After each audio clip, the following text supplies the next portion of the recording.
TRS party సమీక్షల పేరిట రోజుకో కొత్త మాటలు కొత్త దుకాణం మొదలు పెడతాం. చాలా రోజుల తర్వాత టీఆర్ఎస్ పార్టీ నాయకులకి కార్యకర్తలు గుర్తుకొచ్చినట్టు కనబడతా ఉంది. నిన్న మాజీ మంత్రి హరీష్ రావు మాట్లాడుతూ అంటాడు, పార్టీలో కష్టపడేటోళ్ళకే గుర్తింపిస్తాం. ఎన్ని సంవత్సరాల తర్వాత గుర్తుకొచ్చింది అనేది ఒకసారి హరీష్ చెప్పాలి. 20 సంవత్సరాల తర్వాత, 10 సంవత్సరాలు అధికారంలో ఉండి అధికారం కోల్పోయిన తర్వాత ఇప్పుడు ఏమంటున్నాడు హరీష్ అంటే, పార్టీలో కష్టపడే కార్యకర్తలకి గుర్తింపిస్తాం అంటే ఎన్ని రోజులు ఇవ్వలేదని ఒప్పుకురు కదా. ఇంకో మాట చెప్తున్నాడు ఆయన, ఉద్యమకారులకు పార్టీలో సముచిత స్థానం కల్పిస్తాం. ఎన్నేళ్ల తర్వాత 2001 ఏప్రిల్ జలదృశ్యం కాడికి వెళ్ళి మొదలుకొంటే ఓడిపోయిన తర్వాత ఈయన కార్యకర్తలు గుర్తుకొచ్చారు, ఉద్యమకారులు గుర్తుకొస్తారు టీఆర్ఎస్ పార్టీ నాయకులకి. ఇది పూర్తిగా సిగ్గుచేటు.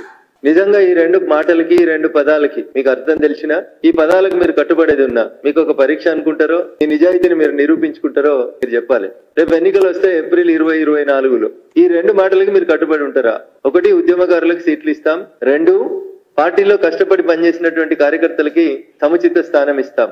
ఈ రెండు మాటలకి మీరు కట్టుబడి మీ నీతిని, మీ నిజాయితీని నిరూపించుకోవాలని చెప్పి నేను ఈ సందర్భంగా విజ్ఞప్తి చేస్తా ఉన్నా. జై తెలంగాణ అనే పదానికి అర్థం చెప్పి, తెలంగాణ అనేటువంటి ఉద్యమానికి ఊపు తెచ్చి, తెలంగాణ రాష్ట్ర సమితిలో కార్యకర్తలుగా పనిచేసి 2001 నుంచి కుటుంబాలను కోల్పోయి కుటుంబ సభ్యులు ఆత్మహత్య చేసుకున్న, జై తెలంగాణ అనే నినాద కోసం పనిచేసినటువంటి అనేక మంది కార్యకర్తలు, అమరులైనటువంటి కుటుంబాలు, అన్ని త్యాగం చేసినటువంటి కుటుంబాలని మీరు ఏ రోజు పట్టించుకోలేదు అని చెప్పుకోవడానికి మలిదశ తెలంగాణ ఉద్యమాన్ని మలుపు తిప్పిన శ్రీకాంతాచారి తల్లి శంకరమ్మ గారి ఇంటికి పోయి మనమని బర్త్డే ఉందంటే బావ బామ్మర్దులు ఇద్దరు కలిసి భోజనం చేసుడు కాదు. మీకు మానవత్వం ఉంటే, మీరు మనుషులైతే, నిన్న మీరు మాట్లాడినటువంటి 2 పదాలకు మీకు అర్థం తెలిస్తే, కష్టపడ్డ వారికే పార్టీలో గుర్తింపు ఇస్తాం, ఉద్యమకారులకు పార్టీలో సముచిత స్థానం చేయాలి. ఇంతకాలం ఇయ్యలేకపోయినాం, చెంపలేసుకుంటున్నాం, కొత్త అమరవీరుల స్తూపం కట్టినాం, ఆ అమరవీరుల సాక్షిగా శంకరమ్మ పేరు వాడుకొని అన్యాయం చేసినాం అని తప్పైంది అని చెప్పి బావా బామ్మర్దులు ఇద్దరు వచ్చి కొత్త అమరవీరుల స్తూపం కాడ తప్పైందని